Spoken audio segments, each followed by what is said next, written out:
Hello, this is Pastor Mike Seckler, and this is session 5 for our Equipping for Leadership training. This will be our last session today, and I'm here with Pastor Cory Martin, and today it's going to be mainly Cory presenting, and he's going to be talking about some practical skills. I may give some feedback, but probably mostly just, oh, that's good, I need that, you're right. So that'll be my, addition to what we're doing today. And so, Cory, why don't you go ahead and introduce yourself while I go ahead and bring up the slides then. Okay, yep, okay. I'm Pastor Cory, and I am going to be talking today about different leadership skills and tools, things that I found as a leader have been really helpful to me to just get things done.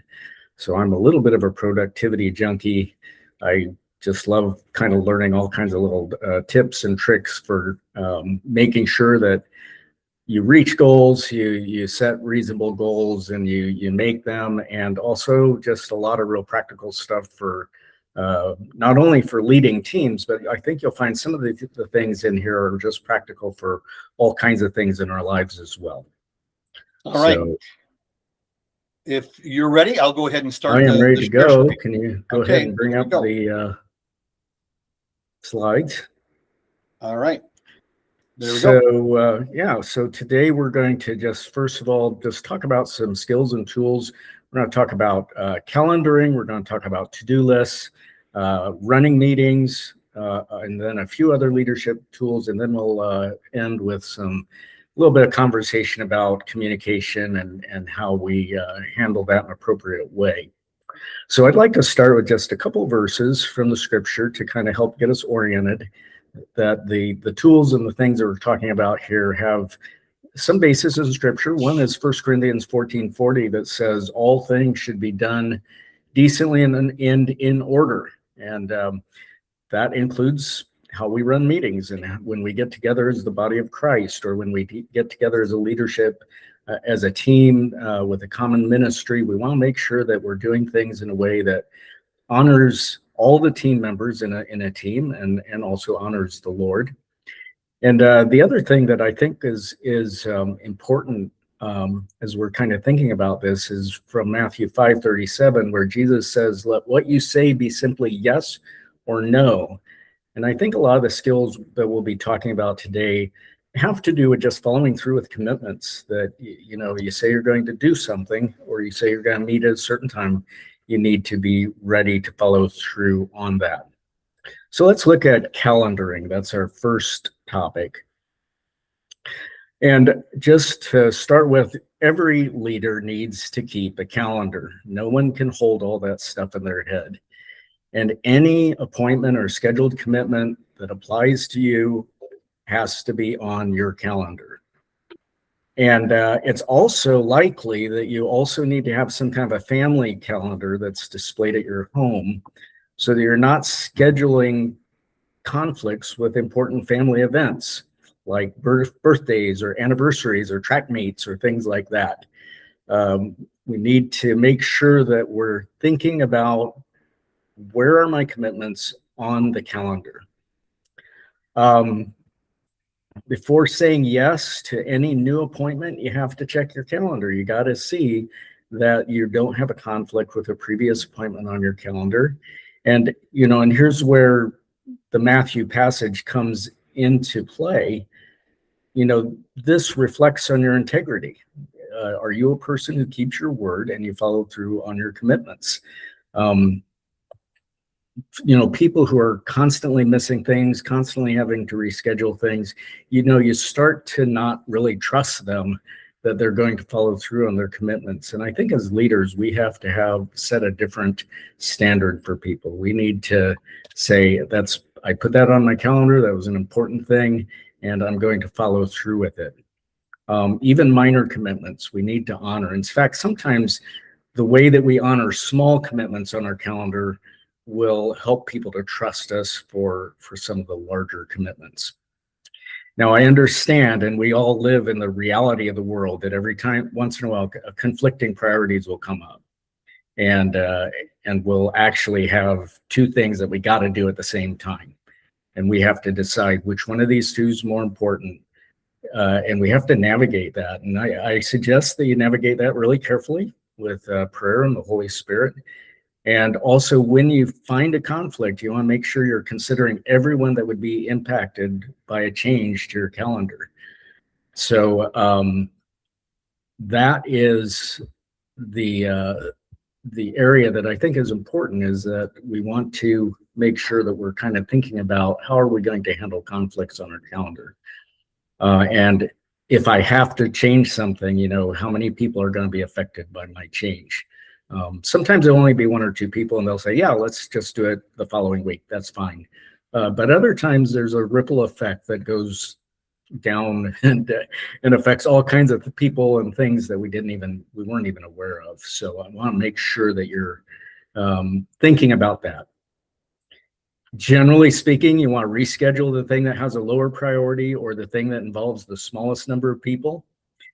And you want to keep working on rescheduling that until you have a solution. Don't leave this task undone. You can't just say, well, okay, we're going to have to cancel that meeting and have our meeting some other time.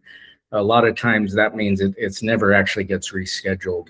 And so I want to really encourage you that if you've put something in the calendar and you have to move it, that you actually move it to a different time and date. And the last thing that I mentioned here is we need to start and end our scheduled items on time. So I'm thinking about meetings. If you've arranged for a meeting and you said it's going to start at 7:00, you as a leader should probably try to make it a habit to just kind of get started on time with the people that are there, and just make sure everyone knows that you are a person that starts on time. And also, even I think sometimes more importantly, you want to end on time, because that shows that you value the time of your team members and it values your own time. So those are some of the main overviews that I have about calendaring generally. Mike, do you have anything to comment on and what we covered there? Yeah, I've got just a couple of things talking about the importance of calendaring. First of all, it took me a while, and you're going to talk in a second about calendaring tools, but I did not early on in my ministry life, professional life, have a good calendar. I tried to keep a paper calendar, and I just wasn't doing a very good job at it. And I would miss meetings. I totally forget them. And it was on a somewhat regular basis, because they didn't get put down, or I didn't look at the calendar. I wasn't faithful, and I felt really bad. And I recognized that did really reflect on character. And again, I saw it as this person's going to see that I don't care about them because I didn't show up for that thing. And so I, finally did find a system that works most of the time. I still sometimes have conflicts and don't check, or I still sometimes didn't see a reminder that came up. I have an electronic, I use Google Calendars and that sort of thing. But for the most part, I do think it's an important thing to do. The second thing I wanted to comment about, especially for leaders, is because character matters.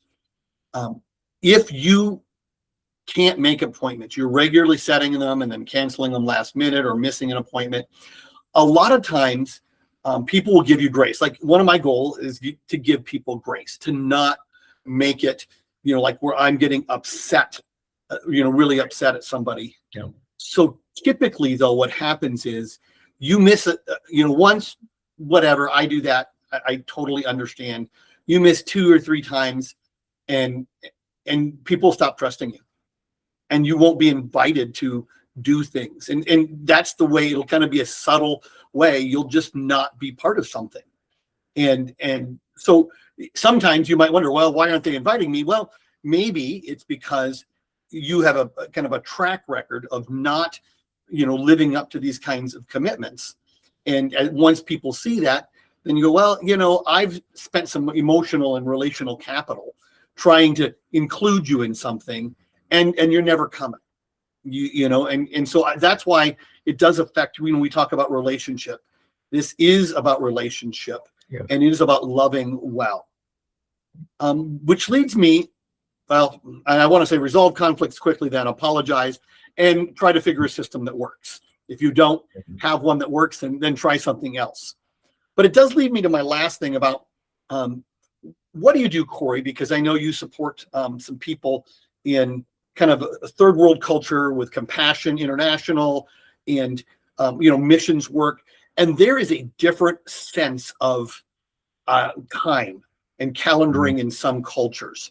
And I think some people might say, well, whatever. Yeah, you said 7 o'clock and we showed up at 8 o'clock, and that's just the way it is in our culture. And so I'm just kind of curious, what's your response to if somebody says, you Americans are too stuck on the clock and the calendar? Yeah. So what would you say? Yeah. Well, I mean, this is our culture, and this is kind of who we are as in our culture, and in the American culture generally, we're kind of task oriented, and that's not necessarily a bad thing. I think that if we actually had to go live in one of these other cultures, I think we would find soon enough that the disadvantages would start to pop up, and we'd start to see, hey, people are falling through the cracks because there's kind of that lack of organization that we're so used to in our culture. So I like to accept and celebrate my American culture, which is a little more goal oriented, a little more task oriented, but also it results in good outcomes. It results in our ministries growing, our relationships increasing, and all of those kinds of things. So, I appreciate the idea of, hey, let's not be, a slave to our tools. Let's not be a slave to our calendars. I can understand that, but I think in certain things that we do, it's the organization and the reliability that helps us to move forward. So not sure that 100% answered the question, but that's kind of would be my answer to that. There are two other things then that I want to comment on. First of all, you said don't be a slave to these things. One of the things that I've learned, and just because we are so task oriented in this culture, is that it's really good, and the Bible talks about Sabbath. Like you need to calendar breaks as well. You can just be overly reliant on that. That you just, if it seems like a white space, it's got to be filled. And so I think we do need to make sure that we're not simply filling every moment. So you actually schedule times of down where I don't have to be doing anything. And so that's one way that to get that sense of not always being on, and the Bible talks about specifically a day of the week where you're not supposed to do anything. And even if we don't believe that that's a specific command for Christians, it's certainly a principle that we need to be following. But we probably need to schedule it. Otherwise, we'll fill the time. That's what I'm saying. Especially as leaders, and if you're busy, schedule breaks too. Schedule times with your family and times down. And the second part, which I just wanted to reinforce what you said, Cory, is that this is about people. And people will fall through the cracks. So one of the reasons we do this is so that we make sure that we're spending adequate time with the people that we say we care about. There's that old adage that I'll show you what you care about, by looking at your calendar and your checkbook. Now, we don't use checkbooks, so you could use your credit card statement now. But how you spend your time and your money is what's going to show you what your real value is. And so I think it's important to look at the calendar and know what it is you're doing and why. All right. That's what I have. Very good. Well, let's talk about these tools. And I just got to kind of run through them fairly quickly, but if you don't have any tool, you need a tool. And the first thing I just want to mention, we've talked about Google Calendar. It's something that is free to anyone that has a Google account. It's something that'll be available on all your devices. A cloud app of some sort like Google Calendar makes it easy to schedule new things and even schedule things well into the future. Sometimes you can use duplicating a calendar event. Like when I have a dentist appointment to have my teeth cleaned, when it's time to set up my next 6-month appointment, I just duplicate today's tasks, go forward 6 months and say, how's this day? And they usually say, yeah, that's fine. And it's done. And it's on the calendar and I'll see it in the future. And it was super easy, and well, they can go ahead and give me all their reminder calls and send me their, postcards and stuff. But what's really going to make a difference is it's on my calendar. Also, the Google Calendar can be easily shared with other people. And it makes it easy if you have a recurring appointment, if you have something like, every Wednesday you do the same thing at the same time, you can set that up so that it always shows up in your calendar. Those are the advantages of the Google Calendar. The disadvantage, the only one I can really think of is there might be privacy concerns that are buried in the Google agreement.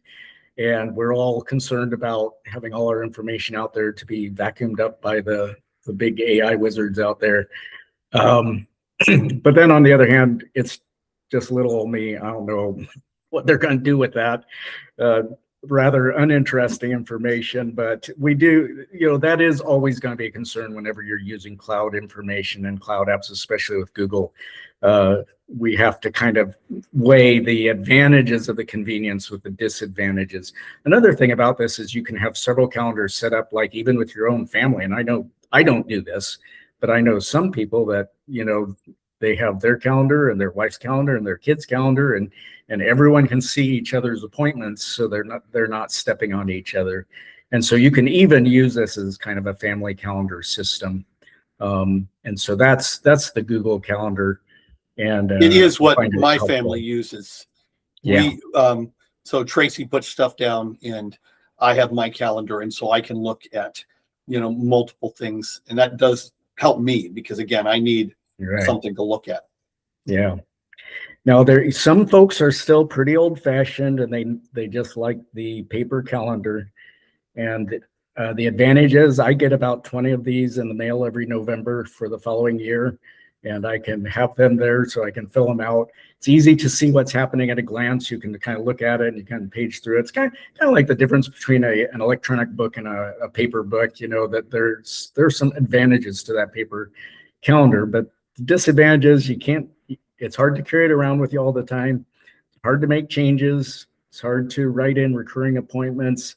And usually it's only good for a year, whereas your Google Calendar, you can go out as far in the future as you want. And then for family calendar, like Mike said, you could actually use Google for that if you have a really technically capable family. But what we have at our house is a wet erase calendar that's on the wall or on the fridge. And it needs to have about 2 months showing. I prefer 3, and you can make sure that your markers are fresh for anyone to use. And we set up a color code. So blue is my color, red is my wife's color, purple is both of us, green is kiddo A, and so when we look at the calendar, we can see at a glance what things apply to the family, what everyone is doing. There are things that are on my personal Google Calendar that aren't on the family calendar because I don't see any way they can affect the family things and vice versa. So you have to kind of choose that. But again, it's a redundant system, and redundant systems, generally speaking, are not great to have. But I do keep 2 calendars. We have a calendar at home, and then I use my Google Calendar for my own business. So sure. Mike, do you have any other thoughts on tools? I do actually, and I'm going to do this here real quick. It didn't come through. So the church calendar is in an app we call Breeze, and so we use this for coordination at church. All the church events will be in Breeze, and so particularly if you have a church event and you're leading something on a regular basis, you should learn how to use Breeze or make sure that information gets to the office. We won't run through it here, we'll maybe have there's quite a bit of training to do on the Breeze app, but you can put all those details in there, including what rooms of the church building you're using. And then you can take attendance with that. If it's a type of thing that, like our worship service, where you need a service plan, we do that with weddings, funerals, and our regular worship services. We do it even some with youth group. We make a plan for it. So there's a lot of different tools on that. And the main things are also shared from there to the church calendar on like our website. So if you go to the website, that actually is shared on a Google Calendar. And so it can be shared in a couple of different ways as well. So all of our main events are there. So that's kind of the way, if you are doing events regularly at church, really make sure you either know how to use the app or talk to, have somebody in your group that does, or talk to the office so that we can get it on the calendar. And that also helps for the use of rooms in particular, that we want to use the building. We want to, do lots of things together. So you're not, having conflicts within the building, or even conflicting things where you plan an event, somebody else is planning an event that same night, and two people are torn between two church events. And so I would just encourage you to let us know in the office on that one. Okay. So, yeah. And that's really important. And I look at the Breeze calendar a lot too. That's how we keep from scheduling conflicts with the church calendar. At some point you have to kind of break off and just compare with another calendar just visually. Is there something I'm scheduling that's going to conflict? And the Breeze calendar is a good way to do that. There you go. Right. Now I put it on there. So you see that Breeze is now on our. Okay, good. So, thank you. All right. All right. Now the next thing. Yeah, I want to talk about to-do lists a little bit. Whereas calendars deal with events that are on our schedule, a to-do list deals with tasks that don't need to be scheduled. And the first thing I want to say about that is don't do both. Either it's a task on your to-do list or it's a scheduled task on your calendar. And you know how long that thing will take, and you've set up a time and a place to do it. You can put it on your calendar, but try not to duplicate tasks with your calendar. As with the calendar, as soon as you identify a task or an action that's assigned to you, put it on your list, whatever that list is. And let me just tell you what the advantage of that is that it keeps your brain uncluttered. Whenever we're hearing things that we got to do and we're just saying, okay, I'll just remember to do that, that thing takes up residence in your brain somewhere, and it just sits there like an open window, and it just stays open while you're doing other things. And it's hanging out there, and you haven't written it down. You just got to remember it. The great thing about a to-do list is once you've written it down, you can say it's on my piece of paper or it's on my to-do list. And so I don't have to try to remember it anymore because the paper is your memory. I have two primary to-do lists that I use, and this is where it's kind of getting down a little bit into the detail of my personal practice. But I have a master to-do list that has the things that I said I will do, or things that I've taken action on in a meeting, or the task of preparing for a meeting, tasks for paying taxes, renewing registrations, doing auto maintenance, making an appointment of some kind. Some of these tasks, some of these to-do items recur, meaning they happen at a regular time, either the same day each year or the same day each month or the same day of the week. Sometimes they recur on a schedule that's after I finish, then wait 30 more days and then recur it.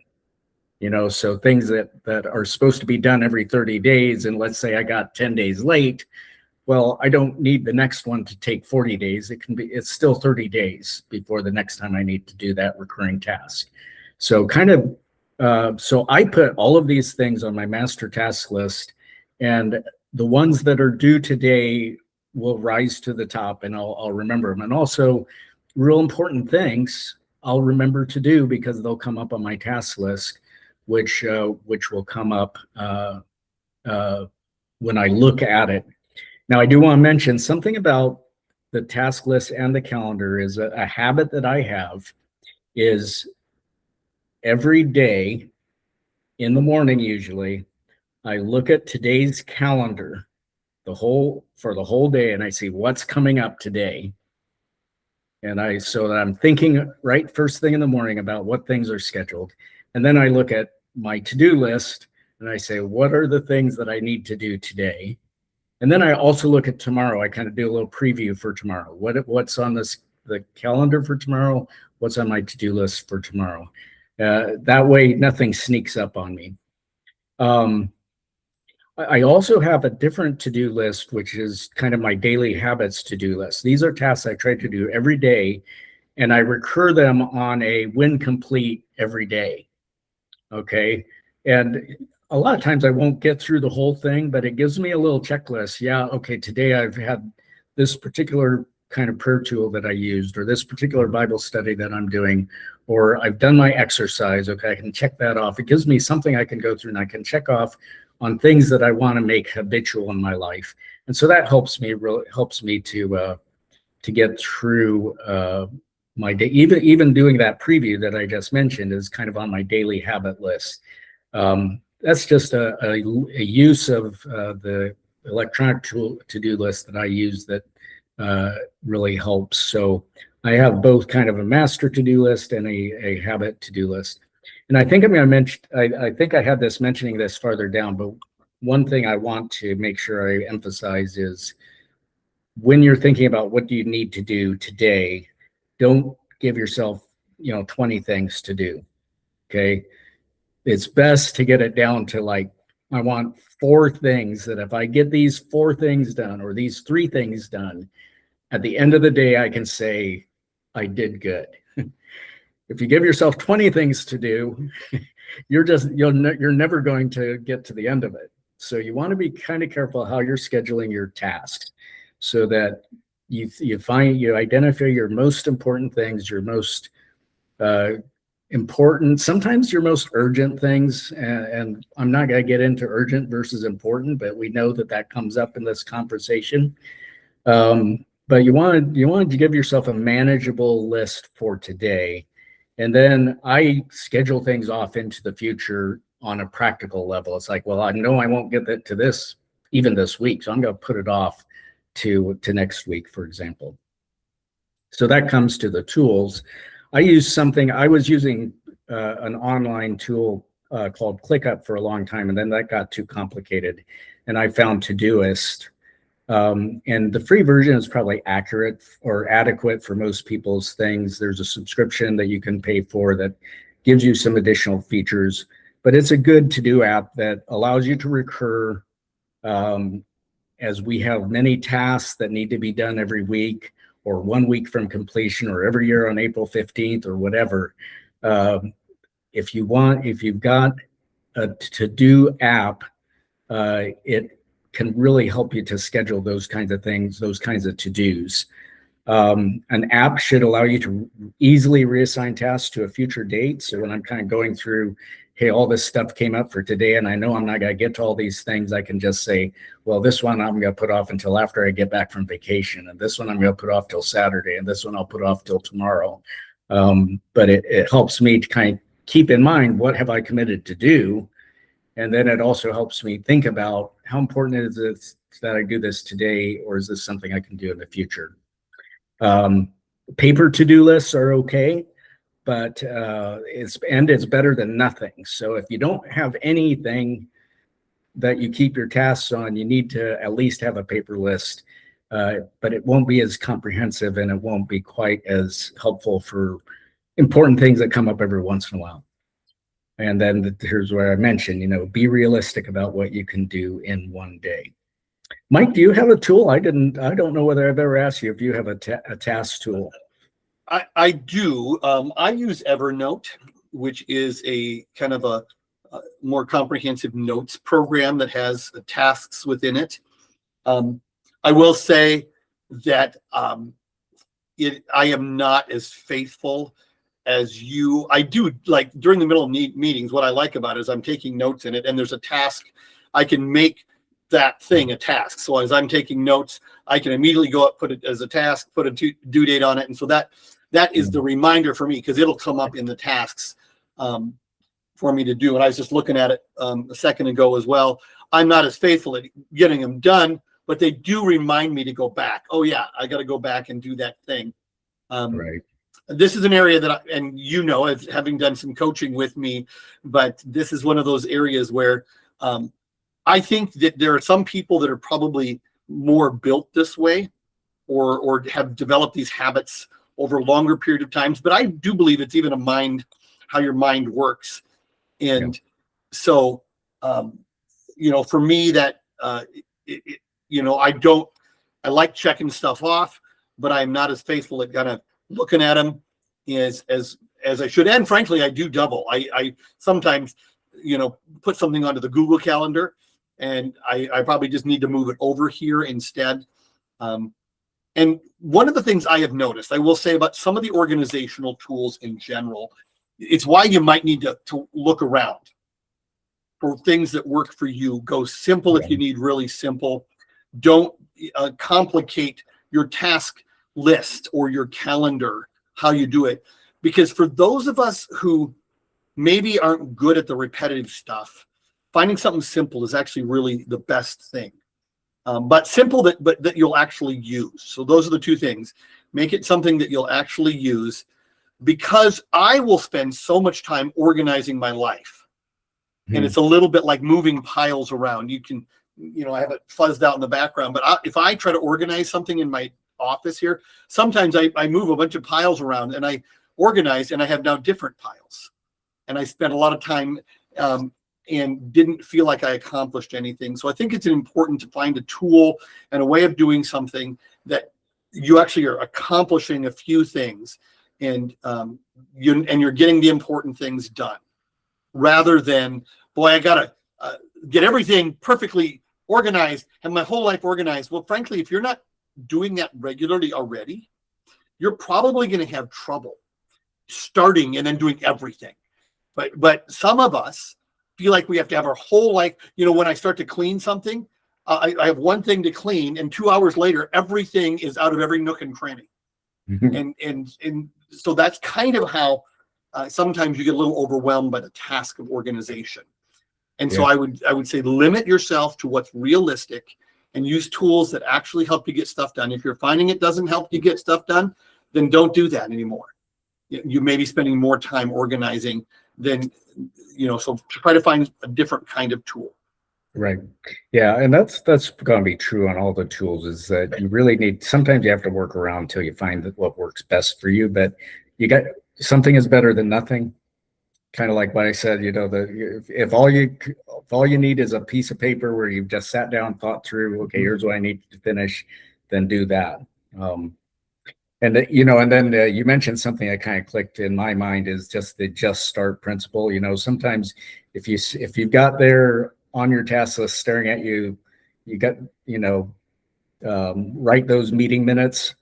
Sometimes the best thing to do is open up your word processor and start writing. Just start the task, and you'll find that it'll go very smoothly after that. So let's talk about meetings. And that's our next section here, running meetings. First of all, meeting reminders are kind of important. Your team members may not have your same calendaring skills. So you as a leader, you need to provide timely reminders of the meetings that are coming up. For not all of my teams, but for some of my teams, I give a 2-week reminder and a 2-day reminder. And sometimes it's even helpful to have a 2-hour reminder to make sure that everyone shows up, or at least you know who it is that's not going to be able to make it to your meeting. Sometimes that 2-week reminder is an opportunity to reschedule if there are a bunch of people that suddenly go, oh, wow, I don't think I can make that meeting. That gives everyone plenty of time to think about an alternate date that would work well. Respect your team members' time. Every meeting starts on time and ends on time. And if you must run late, ask everyone if they're willing, and let people leave on time, guilt-free. Again, kind of like Mike was mentioning earlier, there's room for grace here.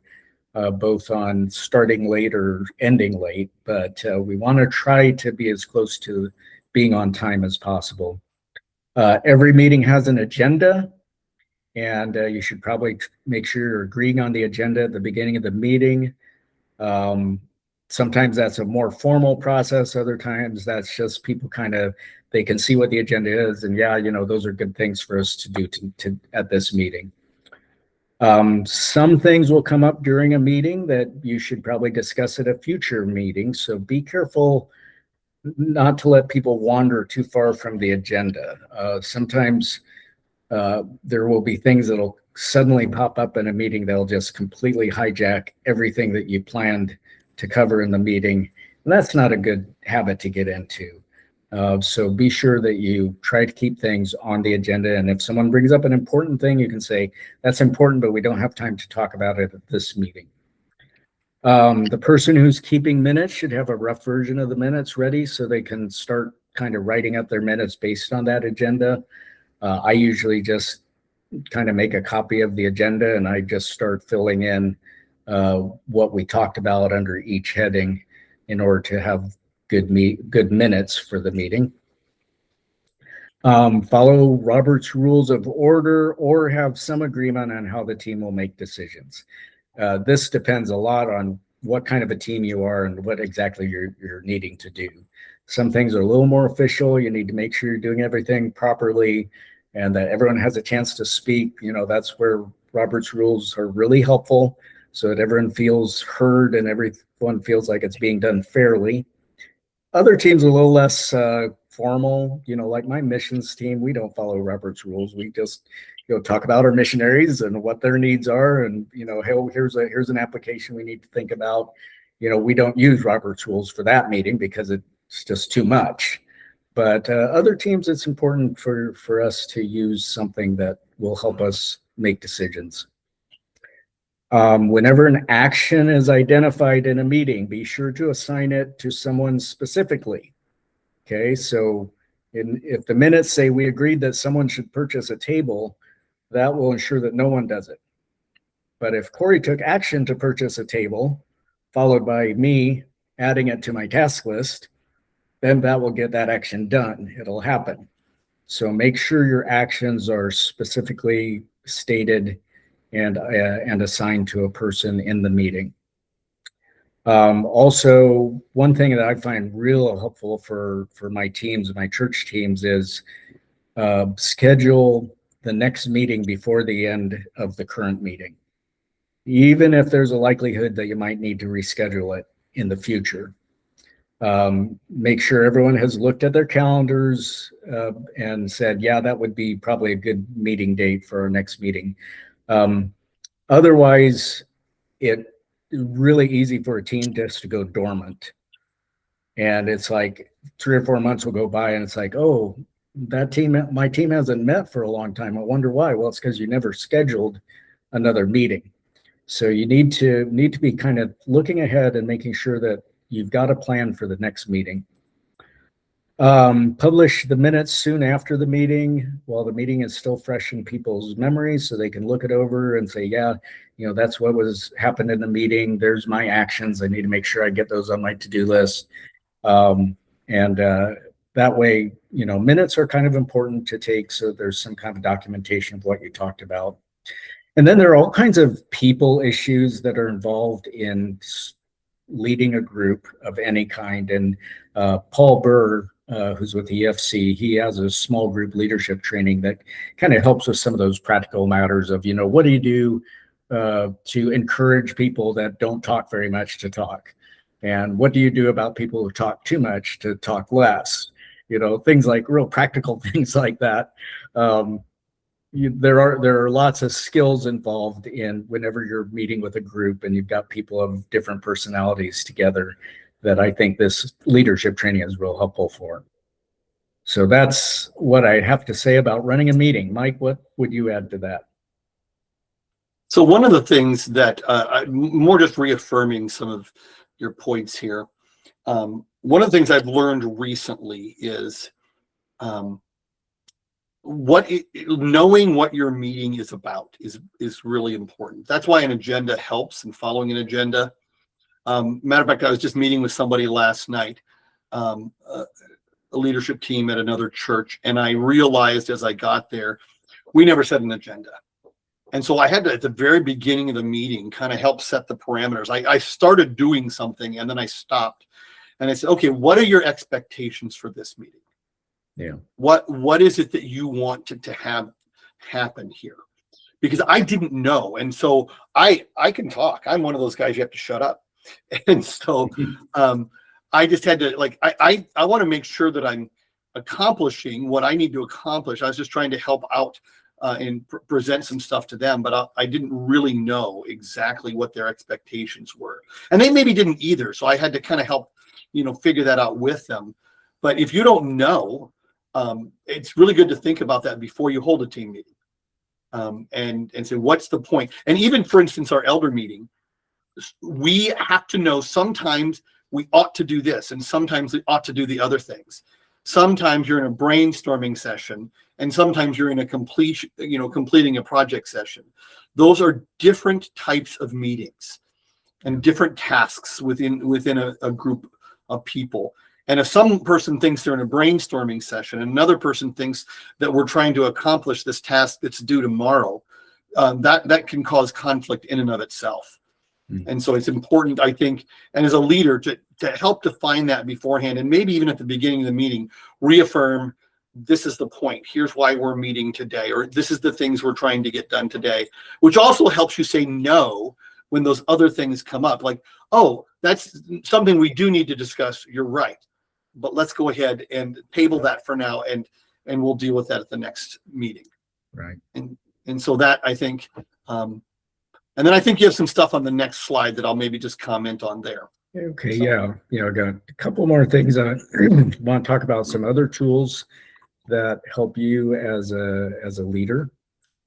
First of all, Google Docs is a way that allows you to allows shared work on a single document, so that everyone can kind of has access to the document, and they're able to kind of help form that document together. They can fill in maybe their own section of the document.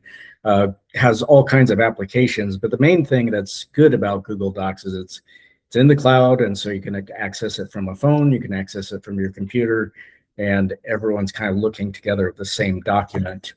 Then I want to mention Signal, which is secure messaging for other team members. It's a little bit better than texting because it's more private.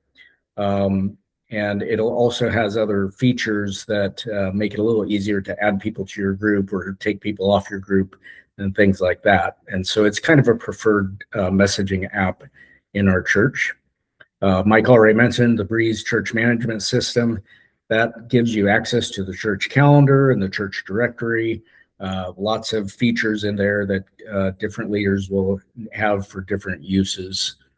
And those three particular tools, might be new to some people. So if you're not sure how to use those, Mike or I are well versed in using those tools. So just ask us to just give you a few pointers and maybe a little training on how to use those things.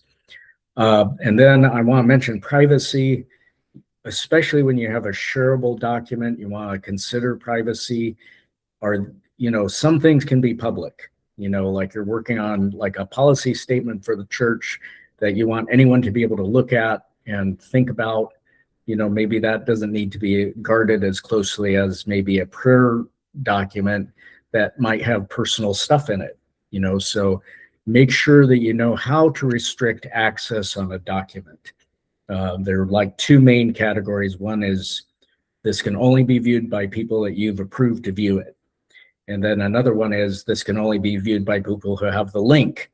So those are kind of the two main categories. You need to know how to restrict access on your documents, normally to make sure that it's private enough for the use that you have. So that's just a really brief rundown of some of the tools that we use. And I've got one more thing on just communication, which is the next page there. And then we can wrap it up. We need to be flexible and accommodate team members' preferences. So I mentioned Signal. Signal is something that we want to encourage people to use as much as possible because of its advantages.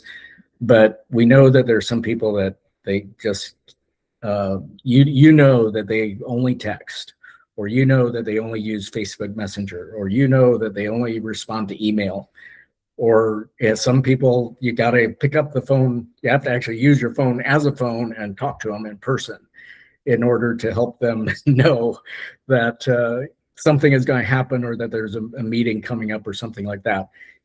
We are leaders, okay, but you're going to be leading people who are team members and are followers, and some of them just have the ways that they prefer to communicate that you have to be flexible and accommodate them.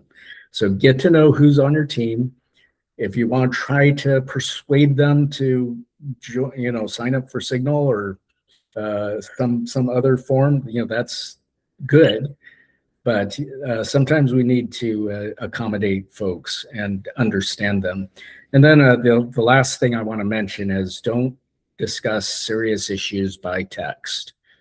Okay, if there's something really serious that's starting to bubble up, that requires a face-to-face meeting with the people involved. Sometimes a group phone call, but I just so much bad can come from texting because there's so many ways it can be misinterpreted, and something can really blow up by text, which may not even need to blow up. So I want to encourage you to just be really wise about what you're texting about, and make sure that the things you're texting about are just technical details, or just, hey, taking care of this, take care of that, pray for this, pray for that, those kinds of things. But if there's a conflict that's bubbling up, get off the text and go meet with people face to face. Mike, that's all I've got. Do you have any comments on other tools and communication? Well, I do like your thought on the flexibility and accommodating team members' preferences. I chose Signal a number of years ago because it does have some privacy. They focus on some privacy things. And we do try, if you are dealing with some of the groups as an elder group, we're going to try to get Signal groups. It allows group communication better than texting, that sort of thing. So that's why we do it. There's other apps that do the same thing. One of the reasons that I like Signal, to be honest, and I want to talk about this in a general sense, is that I think we need to be careful about how we use social media in general. And so I do believe that, like Facebook, be careful not to use public things in Facebook for church business. Yeah. We use it to kind of do advertisements, publish events that are happening, but not for serious communication types of things. Again, sometimes that's all that somebody has is Facebook Messenger, but that's even different than Facebook itself. So and that's my last thing, I just want to reaffirm this. It's just been experience. Written communication is often misunderstood, and I've done it myself. If you have something that might be negative or interpreted negatively, you maybe need to write it out for yourself, like to think through it. But then the best way is face-to-face. The entire range, even what we're doing here, I can see Cory. You may not be able to see him, but I can see him as we're doing this as a little bubble on a screen. And that's better than even phone call and better than text, but it's still not as good as face-to-face. Right. We're embodied creatures. And so anything might be negative like that. Hey, that's why we need to get together. We need to have meetings at times. And so that would be my encouragement, is just to understand that these are good tools to use, but they don't replace the face-to-face. All right. Well, I think we need to wrap this up. So, all right. But if you've borne with us, I appreciate everyone's attention to this stuff. And I think it'll make your leadership a lot more effective if you just add a little bit of organization and respect folks' time. All right. Well, thank you, folks. And Okay. that's it for this training. We can work through a lot of these tools. Cory, in particular, can do some coaching with you. If you want some help in these areas, that's another tool that you can use, is working with Cory directly. And then we can also walk with you through any of these specific things that we use in the church and help you get better at using them. So, all right. Have a good day. God bless. All right. Thanks.